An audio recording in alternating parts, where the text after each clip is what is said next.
T ಎಕ್ಸಾಮ್ಗೆ ಸಂಬಂಧಿಸಿದಂತೆ important ನೋಟ್ಸ್ಗಳನ್ನು ಕೊಡ್ತಾ ಇದ್ದೀನಿ. ಈಗಾಗಲೇ ಭಾಗ 1 ಭಾಗ 2 ಮಾಡಿದ್ದೀನಿ. ಇವತ್ತು ಭಾಗ 3 ಮಾಡ್ತಾ ಇದ್ದೀನಿ. ಅದರಲ್ಲಿ ಬಿ ಎಡ್ ಮುಗಿಸಿದವರಿಗೆ ಇದು ಸಂಬಂಧಪಟ್ಟಿದೆ. ಈ ನೋಟ್ಸ್ನ ಕೊಟ್ಟಿರೋರು ಅಪ್ಪು ಪಾಟೀಲ್ ಅವರು. ಅವರ ಫೋನ್ ನಂಬರ್ 7353309032. ಅವರ ಇಮೇಲ್ ID appu13patil@gmail.com. ಸೊ ಇವಾಗ ಬಿ ಎಡ್ಗೆ ಸಂಬಂಧಿಸಿದಂತೆ ಟಿ ಎಕ್ಸಾಮ್ಗೆ ಸಂಬಂಧಿಸಿದ ನೋಟ್ಸನ್ನು ನೋಡೋಣ. ಸೈಕಿ ಎಂಬ ಪದ ಗ್ರೀಕ್ ಪದವಾಗಿದ್ದು ಇದರ ಅರ್ಥ ಆತ್ಮ. ಲೋಗಸ್ ಎಂದರೆ ವಿಜ್ಞಾನ ಅಥವಾ ಅಧ್ಯಯನ.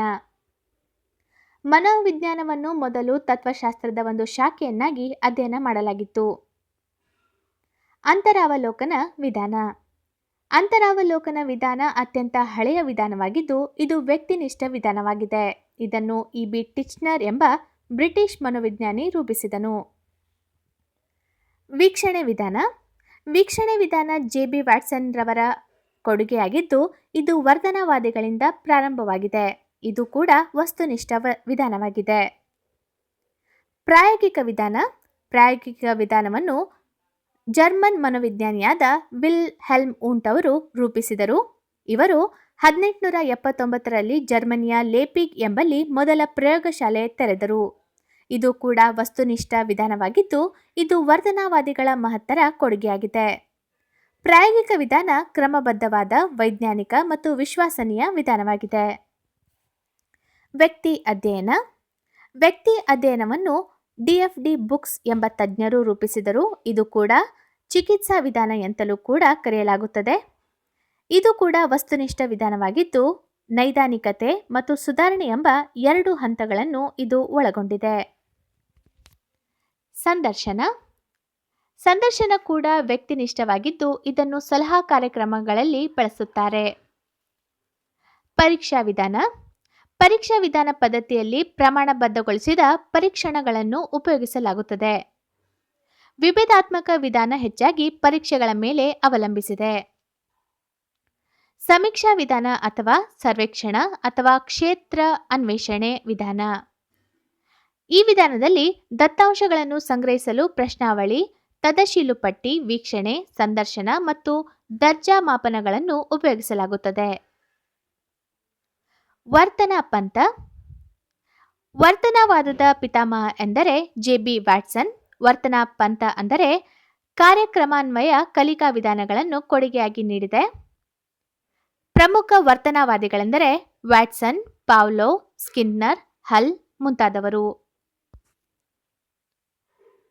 ಗೆಸ್ಟಾಲ್ಟ್ ಪಂಥ. ಈ ಪಂಥದ ಸ್ಥಾಪಕರೆಂದರೆ ಜರ್ಮನ್ನ ಮ್ಯಾಕ್ ವರ್ದಿಮರ್.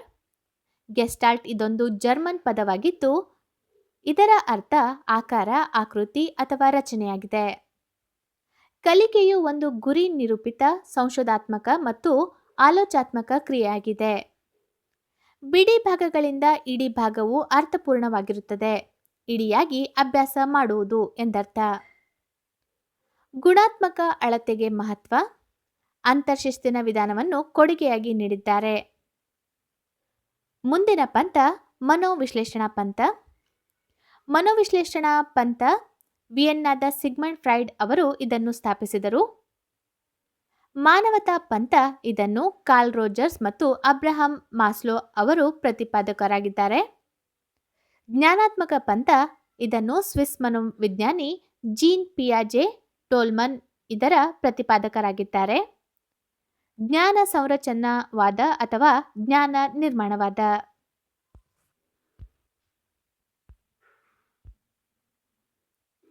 ಬೆಳವಣಿಗೆಯು ಪರಿಮಾಣಾತ್ಮಕ ಬದಲಾವಣೆಗಳನ್ನು ಸೂಚಿಸುತ್ತದೆ. ವಿಕಾಸವು ಗುಣಾತ್ಮಕ ಬದಲಾವಣೆಗಳನ್ನು ಸೂಚಿಸುತ್ತದೆ. ಎಕ್ಸಾಮ್ನಲ್ಲಿ ಕೇಳಬಹುದು ಬೆಳವಣಿಗೆಯು ಡ್ಯಾಶ್ ಬದಲಾವಣೆಯನ್ನು ಸೂಚಿಸುತ್ತದೆ ಹಾಗೂ ವಿಕಾಸವು ಡ್ಯಾಶ್ ಬದಲಾವಣೆಗಳನ್ನು ಸೂಚಿಸುತ್ತದೆ ಅಂತ ಆ ರೀತಿ ಕೇಳಬಹುದು. ಸೊ ಅದಕ್ಕೆ ಸಂಬಂಧಿಸಿದಂತೆ ಪ್ರಶ್ನೆಗಳಿವು. ಪರಿಪಕ್ವತೆ ಅಂದರೆ ವ್ಯಕ್ತಿಯಲ್ಲಿ ಅಂತರ್ಗತವಾಗಿರುವ ಸಾಮರ್ಥ್ಯವನ್ನು ಸ್ವಾಭಾವಿಕವಾಗಿ ಗ್ರಹಿಸುವುದಾಗಿದೆ. ಅಭ್ಯಾಸದ ಪರಿಮಾಣವಾಗಿ ವ್ಯಕ್ತಿಯ ವರ್ತನೆಯಲ್ಲಾಗುವ ಬದಲಾವಣೆಗಳೇ ಕಲಿಕೆ. ಜೀವನದ ಪೂರ್ವಾರ್ಧದಲ್ಲಿ ಪ್ರಗತಿ ಹೆಚ್ಚಾಗಿ ಕಂಡುಬಂದರೆ ಉತ್ತರಾರ್ಧದಲ್ಲಿ ವಿಗತಿ ಹೆಚ್ಚಾಗಿ ಕಂಡುಬರುತ್ತದೆ. ಅನುವಂಶೀಯತೆಯನ್ನು ಪ್ರಕೃತಿ ಎಂದು ಮತ್ತು ಪರಿಸರವನ್ನು ಪೋಷಣೆ ಎನ್ನುತ್ತೇವೆ. ಗಂಡು ಮತ್ತು ಹೆಣ್ಣು ಅಂಕುರಾಣುಗಳ ಸಂಯೋಗದಿಂದ ಅಂಡಾಣು ಫಲಿತಗೊಂಡು ಜೈಗೋಟ್ ಉತ್ಪತ್ತಿ ಆಗುತ್ತದೆ. ಪ್ರತಿಯೊಂದು ವರ್ಣತಂತುವಿನಲ್ಲೂ ಗುಣಾಣು ಅಂದರೆ ಡಿಎನ್ಎಗಳೆಂಬ ಸಾವಿರಾರು ರಾಸಾಯನಿಕ ದ್ರವ್ಯಗಳಿರುತ್ತದೆ. ಜೈಗೋಟ್ 2 ಅಥವಾ ಹೆಚ್ಚು ಭಾಗಗಳಾಗಿ ವಿಭಜನೆಗೊಂಡಾಗ ಉದಯಿಸುವ ಮಕ್ಕಳನ್ನು ಸಮರೂಪ ಅವಳಿಗಳು ಅಥವಾ ಅನನ್ಯ ಅವಳಿಗಳು ಎನ್ನುತ್ತೇವೆ. ಇಂತಹ ಮಕ್ಕಳು ಸಾಮಾನ್ಯವಾಗಿ ಒಂದೇ ಲಿಂಗಕ್ಕೆ ಸೇರಿದವರಾಗಿರುತ್ತಾರೆ. ಅಂಡಾಣುಗಳು ವಿಭಿನ್ನ ವೀರ್ಯಾಣುಗಳಿಂದ ಫಲಿತಗೊಂಡರೆ 2 ಅಥವಾ ಅದಕ್ಕಿಂತ ಹೆಚ್ಚು ಮಕ್ಕಳು ಜನನಕ್ಕೆ ಕಾರಣವಾಗಬಹುದು. ಇಂತಹ ಮಕ್ಕಳನ್ನು ಭ್ರಾತೃ ಅವಳಿಗಳು ಅಥವಾ ಬಂಧು ಅವಳಿಗಳು ಎನ್ನುತ್ತೇವೆ. ಇವು ಒಂದೇ ಲಿಂಗವಿರಬಹುದು ಅಥವಾ ಭಿನ್ನ ಲಿಂಗದವರಾಗಿರಬಹುದು. ಜೈಗೋಟ್ ವಿಭಜನೆ ಅಪೂರ್ಣವಾದಲ್ಲಿ ರೂಪುಗೊಳ್ಳುವ ಅವಳಿಗೆ ಸಯಾಮೀಸ್ ಅವಳಿಗಳು ಎನ್ನುವರು. ದೇಹದ ಯಾವುದಾದರೊಂದು ಭಾಗ ಅಂಟಿಕೊಂಡಿರುತ್ತದೆ. ಪ್ರಶ್ನೆ ಬರ್ಬೋದು, ಸಯಾಮೀಸ್ ಅವಳಿ ಅಂದರೆ ದೇಹದ ಯಾವುದಾದರೊಂದು ಭಾಗ ಅಂಟಿಕೊಂಡಿರುತ್ತದೆ. ವ್ಯಕ್ತಿಯನ್ನು ಪ್ರಚೋದಿಸುವ ಸಮಸ್ತ ಉದ್ದೀಪಕಗಳ ಮೊತ್ತವೇ ಆ ವ್ಯಕ್ತಿಯ ಪರಿಸರ. ಪ್ರಸವ ಪೂರ್ವ ಈ ಅವಧಿ ಗರ್ಭಧಾರಣೆಯಿಂದ ಜನನದವರೆಗೆ. ಶೈಶವ ಇದು ಜನನದಿಂದ 2 ವಾರದವರೆಗೆ. ಹಸುಳೆತನ ಈ ಅವಧಿ 2ನೇ ವಾರದ ಕೊನೆಯಿಂದ 2 ವರ್ಷಗಳವರೆಗೆ. ಪೂರ್ವ ಬಾಲ್ಯ ಇದು ಪ್ರಾರಂಭವಾಗುವುದು 3ನೇ ವರ್ಷದಿಂದ 6 ವರ್ಷಗಳವರೆಗೆ. ಉತ್ತರ ಬಾಲ್ಯ ಈ ಅವಧಿ 6 ವರ್ಷದಿಂದ 12 ವರ್ಷಗಳವರೆಗೆ. ಲೈಂಗಿಕ ಪಕ್ವತೆ ಕಾಲ 12 ವರ್ಷದಿಂದ 13 ಅಥವಾ 14 ವರ್ಷಗಳವರೆಗೆ. ತಾರುಣ್ಯ 13-14 ವರ್ಷದಿಂದ 18 ವರ್ಷಗಳವರೆಗೆ. ವಯಸ್ಕತನ 18 ವರ್ಷದಿಂದ 40 ವರ್ಷಗಳವರೆಗೆ. ಮಧ್ಯವಯಸ್ಸು 40ರಿಂದ 60 ವರ್ಷಗಳವರೆಗೆ. ವೃದ್ಧಾಪ್ಯ 60 ವಯಸ್ಸಿನಿಂದ ಸಾವಿನವರೆಗೆ. ಮನೆ ಮತ್ತು ಶಾಲೆಯಲ್ಲಿನ ಶಿಸ್ತು ಪ್ರೀತಿಯಾಧಾರಿತವಾಗಿರಬೇಕೇ ಹೊರತು ಶಿಕ್ಷೆ ಆಧಾರಿತವಲ್ಲ. ಇವಾಗ ಭಾಷಾ ವಿಕಾಸದ ಹಂತಗಳನ್ನು ನೋಡೋಣ. ಭಾಷಾ ವಿಕಾಸದಲ್ಲಿ ಪ್ರಮುಖವಾಗಿ 4 ಹಂತಗಳಿವೆ. ಅವುಗಳೆಂದರೆ ಭಾಷಾ ಪೂರ್ವ ಹಂತ, ಏಕಪದ ಉಚ್ಚಾರಣೆಯ ಹಂತ, ದ್ವಿಪದ ವಾಕ್ಯಗಳ ಹಂತ ಮತ್ತು ವಾಕ್ಯ ರಚನಾ ನಿಯಮ ರೂಢಿಸುವ ಹಂತ. ಕಾರ್ಲ್ ಯಾಂಗ್ ರವರ ವ್ಯಕ್ತಿತ್ವದ ಆಧಾರದ ಮೇಲೆ ವ್ಯಕ್ತಿಗಳನ್ನು 3 ಗುಂಪುಗಳಾಗಿ ವರ್ಗೀಕರಿಸಿದ್ದಾರೆ. ಅವುಗಳೆಂದರೆ ಅಂತರ್ಮುಖಿ, ಬಹಿರ್ಮುಖಿ ಮತ್ತು ಉಭಯಮುಖಿ. ಥಾನ್ ಡೈಕ್ ರವರು ಬುದ್ಧಿಶಕ್ತಿಯನ್ನು 3 ವಿಧಗಳನ್ನಾಗಿ ವಿಂಗಡಿಸಿದ್ದಾರೆ. ಅವುಗಳೆಂದರೆ ಮೂರ್ತ, ಅಮೂರ್ತ ಹಾಗೂ ಸಾಮಾಜಿಕ ಬುದ್ಧಿಶಕ್ತಿ. ಮಾನಸಿಕ ವಯಸ್ಸನ್ನು ಪರಿಚಯಿಸಿದವರು ಆಲ್ಫ್ರೆಡ್ ಬೀನೆ. ಇವರು ಫ್ರಾನ್ಸ್ ದೇಶದವರಾಗಿದ್ದಾರೆ. 16 ವರ್ಷ ತಲುಪುವವರೆಗೂ ಮಾನಸಿಕ ವಯಸ್ಸು ಪ್ರತಿ ವರ್ಷ ಹೆಚ್ಚುತ್ತಾ ಹೋಗುತ್ತದೆ. ಬುದ್ಧಿಶಕ್ತಿ ಸೂಚ್ಯಂಕ ಐಕ್ಯೂ ಪರಿಚಯಿಸಿದವರು ಜರ್ಮನಿಯ ವಿಲಿಯಂ ಸ್ಟರ್ನ್. ಸಂವೇಗಾತ್ಮಕ ಬುದ್ಧಿಶಕ್ತಿ ಎಂಬ ಪರಿಕಲ್ಪನೆಯನ್ನು 1990ರಲ್ಲಿ ಜಾನ್ ಮೇಯರ್ ಮತ್ತು ಪೀಟರ್ ಸಾಲೋವೈ ಎಂಬ ಮನೋವಿಜ್ಞಾನಿಗಳು ಬಳಕೆಗೆ ತಂದರು.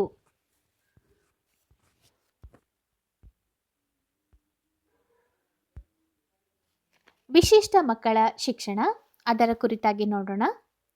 ವಿಶಿಷ್ಟ ಮಕ್ಕಳೆಂದರೆ ಭಿನ್ನತೆಗಳಿಂದ ಸಾಮಾನ್ಯ ಮಕ್ಕಳ ಮಟ್ಟಕ್ಕೆ ಸಾಧನೆ ಮಾಡಲಾಗದವರು ಮತ್ತು ತಮ್ಮಲ್ಲಿರುವ ಭಿನ್ನತೆಗಳಿಂದ ಸರಾಸರಿಗಿಂತ ಮೇಲ್ಮಟ್ಟದ ಸಾಧನೆ ಮಾಡಬಲ್ಲವರು. ವಿಶೇಷ ಶಿಕ್ಷಣದ ಅವಶ್ಯ ಅಂಶಗಳೆಂದರೆ ತರಬೇತಿ ಹೊಂದಿದ ವ್ಯಕ್ತಿಗಳು, ವಿಶೇಷ ಪಠ್ಯಕ್ರಮ ಮತ್ತು ವಿಶೇಷ ಸೌಲಭ್ಯಗಳು. 70 ಡೆಸಿಬಲ್ ಅಥವಾ ಅದಕ್ಕಿಂತ ಹೆಚ್ಚಿನ ಶ್ರವಣ ಸಾಮರ್ಥ್ಯದ ಕೊರತೆಯಿದ್ದ ವ್ಯಕ್ತಿಯನ್ನು ಕಿವುಡನೆಂದು ಹೇಳುವರು. ಶ್ರವಣ ದೋಷ ಮಕ್ಕಳಿಗೆ ವಾಕ್ವಾಚನದ ಮೂಲಕ ಕಲಿಸಬೇಕು. ವ್ಯಕ್ತಿಯ ಕಣ್ಣಿನ ದೃಷ್ಟಿ ತೀಕ್ಷ್ಣತೆಯ ಸಾಮರ್ಥ್ಯ 20/200 ಕ್ಕಿಂತ ಕಡಿಮೆ ಇದ್ದಲ್ಲಿ ಅಂತಹವರನ್ನು ಅಂಧರೆಂದು ಕರೆಯುವರು. ದೃಷ್ಟಿದೋಷ ಮಕ್ಕಳ ಶಿಕ್ಷಣ, ಇಂದ್ರಿಯ ತರಬೇತಿ ಮತ್ತು ದೈನಂದಿನ ಜೀವನದ ಕೌಶಲ್ಯಗಳು. ಕಲಿಕೆಯಲ್ಲಿ ಸೀಮಿತ ಸಾಮರ್ಥ್ಯವುಳ್ಳ ಮಕ್ಕಳನ್ನು ಕಲಿಕೆಯ ಸವಾಲು ಉಳ್ಳ ಮಕ್ಕಳು ಎಂದು ಪರಿಗಣಿಸಲಾಗುವುದು. ಕಲಿಕೆಯಲ್ಲಿ ಸವಾಲುಗಳುಳ್ಳ ಮಕ್ಕಳಿಗೆ ಕ್ರಮಾನುಗತ ಬೋಧನಾ ತಂತ್ರ ಉಪಯುಕ್ತವಾಗಿದೆ. ಅನುಭವಗಳಿಂದ ವರ್ತನೆಯಲ್ಲಿ ಉಂಟಾಗುವ ಬದಲಾವಣೆಯೇ ಕಲಿಕೆ. ಹಾಗಾದರೆ ಇವಾಗ ಕಲಿಕಾ ಸಿದ್ಧಾಂತಗಳ ಕುರಿತಾಗಿ ನೋಡೋಣ. ಕಲಿಕಾ ಸಿದ್ಧಾಂತದಲ್ಲಿ ಮೊದಲನೆಯದು ಸಂವೇದನಾ ಗತಿ ಕಲಿಕೆ ಅಥವಾ ಪ್ರಯತ್ನ ಪ್ರಮಾದ ಕಲಿಕೆ. ಸಂವೇದನಾ ಗತಿ ಕಲಿಕೆ ಈ ಸಿದ್ಧಾಂತದ ಪ್ರತಿಪಾದಕರೆಂದರೆ ಎಡ್ವರ್ಡ್ ಲೀ ಥಾರ್ನ್ಡೈಕ್. ಈ ಸಿದ್ಧಾಂತವನ್ನು ಸಂಪರ್ಕವಾದ ಎನ್ನುವರು. ಥಾರ್ನ್ಡೈಕರು ಬೆಕ್ಕನ್ನು ಬಳಸಿಕೊಂಡು ಪ್ರಯೋಗಗಳನ್ನು ಮಾಡಿದರು. ಬೆಕ್ಕಿನ ಹಸಿವು ಮತ್ತು ಆಹಾರ ಬೆಕ್ಕಿಗೆ ಪ್ರೇರಣೆಗಳಾಗಿದ್ದವು. ಕಲಿಕೆಯ ನಿಯಮಗಳು ಸಿದ್ಧತೆಯ ನಿಯಮ, ಅಭ್ಯಾಸ ಮತ್ತು ಪರಿಣಾಮ ನಿಯಮ. SR ಮಾದರಿ ಅನುಬಂಧನ. ಕಲಿಕಾ ಸಿದ್ಧಾಂತದಲ್ಲಿ ಪ್ರಮುಖವಾಗಿ ಎರಡನೆಯ ಕಲಿಕೆ ಅಂದರೆ ಸಾಂಪ್ರದಾಯಿಕ ಅನುಬಂಧನ ಕಲಿಕೆ. ಇದು S ಮಾದರಿ ಅನುಬಂಧನ.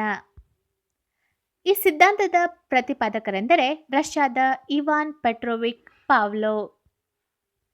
ಸಾಂಪ್ರದಾಯಿಕ ಅನುಬಂಧನ ಕಲಿಕೆಯನ್ನು ಸಂಜ್ಞಾ ಕಲಿಕೆ ಅಥವಾ ಅಭಿಜಾತ ಅನುಬಂಧನ ಕಲಿಕೆ ಅಂತ ಕೂಡ ಕರೀತಾರೆ. ಪಾವ್ಲೋವ್ ಅವರು ನಾಯಿಯನ್ನು ಬಳಸಿಕೊಂಡು ಪ್ರಯೋಗಗಳನ್ನು ಮಾಡಿದರು. ತಟಸ್ಥ ಉದ್ದೀಪಕ, ಗಂಟೆಯ ಶಬ್ದ, ಅನುಕ್ರಿಯೆ, ಜೊಲ್ಲು ಸುರಿಸುವಿಕೆ. ಮುಂದನೆಯ ಕಲಿಕೆ ಕ್ರಿಯಾಜನ್ಯ ಅನುಬಂಧನ ಕಲಿಕೆ. ಉದ್ದೀಪನ ಅನುಕ್ರಿಯೆ ಕಲಿಕೆ ಕೂಡ ಆಗಿದೆ. ಈ ಸಿದ್ಧಾಂತದ ಪ್ರತಿಪಾದಕರೆಂದರೆ BF ಸ್ಕಿನ್ನರ್. ಇವರು ಹಾರ್ವರ್ಡ್ ವಿವಿಯಲ್ಲಿ ಉಪನ್ಯಾಸವನ್ನು ಮಾಡಿದವರಾಗಿದ್ದಾರೆ. ಇದು R ಮಾದರಿ ಅನುಬಂಧನ. ಸ್ಕಿನ್ನರ್ ಅವರು ಪಾರಿವಾಳವನ್ನು ಬಳಸಿಕೊಂಡು ಪ್ರಯೋಗಗಳನ್ನು ಮಾಡಿದರು. ಅನುಬಂಧಿತ ಉದ್ದೀಪಕ ಬಿಳಿಯ ಬಿಲ್ಲೆ, ಕುಟುಕುವುದು, ಅನುಬಂಧಿತ ಅನುಕ್ರಿಯೆ. ಅನುಬಂಧಿತವಲ್ಲದ ಉದ್ದೀಪಕ ಆಹಾರ, ಅನುಬಂಧಿತವಲ್ಲದ ಅನುಕ್ರಿಯೆ ತೃಪ್ತಿ. ಈ ಸಿದ್ಧಾಂತವನ್ನು ಪುಷ್ಟೀಕರಣ ಸಿದ್ಧಾಂತ ಅಂತ ಕೂಡ ಕರೆಯಲಾಗುತ್ತದೆ. BF ಸ್ಕಿನ್ನರ್ ಅವರು ರೂಪಿಸಿದ ಕಾರ್ಯಕ್ರಮಾನ್ವಯ ಕಲಿಕಾ ವಿಧಾನ ಅತ್ಯುತ್ತಮವಾದ ಸ್ವಯಂ ಕಲಿಕಾ ವಿಧಾನವಾಗಿದೆ. ಒಳನೋಟ ಕಲಿಕೆ ಅಥವಾ ಅಂತರ್ದೃಷ್ಟಿ ಕಲಿಕೆ. ಈ ಸಿದ್ಧಾಂತದ ಪ್ರತಿಪಾದಕರೆಂದರೆ ಗ್ಯಾಂಗ್ ಕಾಲರ್. ಕಾಲರ್ ಅವರು ಸುಲ್ತಾನ್ ಎಂಬ ಚಿಂಪಾಂಜಿಯ ಮೇಲೆ ಪ್ರಯೋಗ ಮಾಡಿದರು. ಕಾಲರ್ ಮಂಗಗಳ ಮಾನಸಿಕತೆ ಎಂಬ ಪುಸ್ತಕವನ್ನು ಕೂಡ ರಚಿಸಿದ್ದಾರೆ. ಮುಂದಿನ ಕಲಿಕೆ ಅರ್ಥಪೂರ್ಣ ಸ್ವೀಕಾರ ಕಲಿಕೆ. ಈ ಸಿದ್ಧಾಂತದ ಪ್ರತಿಪಾದಕರೆಂದರೆ ಡೇವಿಡ್ P. ಅಸುಬೆಲ್. ಅನ್ವೇಷಣಾ ಕಲಿಕೆ. ಈ ಸಿದ್ಧಾಂತದ ಪ್ರತಿಪಾದಕರು ಜಿರೋಮ್ S. ಬ್ರೂನರ್. ವೀಕ್ಷಣಾ ಕಲಿಕೆ ಅಥವಾ ಮಾದರಿ ನಿರ್ಮಾಣ ತತ್ವ. ಈ ಸಿದ್ಧಾಂತದ ಪ್ರತಿಪಾದಕರು ಆಲ್ಬರ್ಟ್ ಬಂಡೂರ್.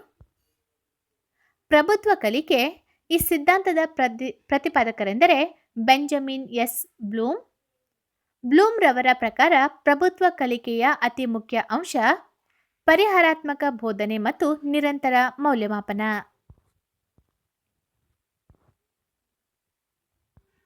ಕಲಿಕೆ ಎನ್ನುವುದು ಗುರಿಯಲ್ಲ, ಇನ್ನಾವುದೋ ಗುರಿ ಮುಟ್ಟಲು ಇದೊಂದು ಸಾಧನ. ಅಭಿಪ್ರೇರಣಾ ತಂತ್ರಗಳೆಂದರೆ ಬಹುಮಾನ ಮತ್ತು ಶಿಕ್ಷೆ, ಅಂದರೆ ಪುರಸ್ಕಾರ ಮತ್ತು ದಂಡನೆ, ಹೊಗಳಿಕೆ ಮತ್ತು ತೆಗಳಿಕೆ, ಸೋಲು ಮತ್ತು ಗೆಲುವು, ಮತ್ತು ಸ್ಪರ್ಧೆ ಮತ್ತು ಸಹಕಾರ. ಆಲೋಚನೆಯಲ್ಲಿ ಬರುವ ವಸ್ತುವನ್ನು ಮನಸ್ಸಿನಲ್ಲಿ ಸ್ಪಷ್ಟವಾಗಿ ಮೂಡಿಸುವ ವಿಧಾನವೇ ಅವಧಾನ ವಿಧಾನವಾಗಿದೆ. ಸ್ಮೃತಿಯ ಪ್ರಕ್ರಿಯೆಗಳೆಂದರೆ ಕಲಿಕೆ, ಧಾರಣೆ, ಪುನಸ್ಮರಣೆ ಮತ್ತು ಅಭಿಜ್ಞಾನ, ಅಂದರೆ ಗುರುತಿಸುವಿಕೆ. ವಾಸ್ತವವಾಗಿ ಮರೆವು ಎಂದಿಗೂ 100% ಉಂಟಾಗುವುದಿಲ್ಲ. ಸಮೂಹ ಗತಿಶಾಸ್ತ್ರ ಗುಂಪುಗಳ ಅಧ್ಯಯನ ಮಾಡುವ ಜ್ಞಾನದ ಒಂದು ಶಾಖೆಯಾಗಿದೆ. Group dynamics. ಗ್ರೂಪ್ ಡೈನಾಮಿಕ್ಸ್ ಇದೊಂದು ಗ್ರೀಕ್ ಪದವಾಗಿದ್ದು ಗುಂಪಿನಲ್ಲಿ ಕಂಡುಬರುವ ಬಲ. ಕೆಲವೊಮ್ಮೆ ಏನನ್ನು ಅರಿತುಕೊಳ್ಳದೆ ಸ್ವಾಭಾವಿಕವಾಗಿ ಕೆಲವು ಗುಣಗಳನ್ನು ಅನುಸರಿಸುವುದಕ್ಕೆ ಅಂಧಾನುಕರಣೆ ಎನ್ನುವರು.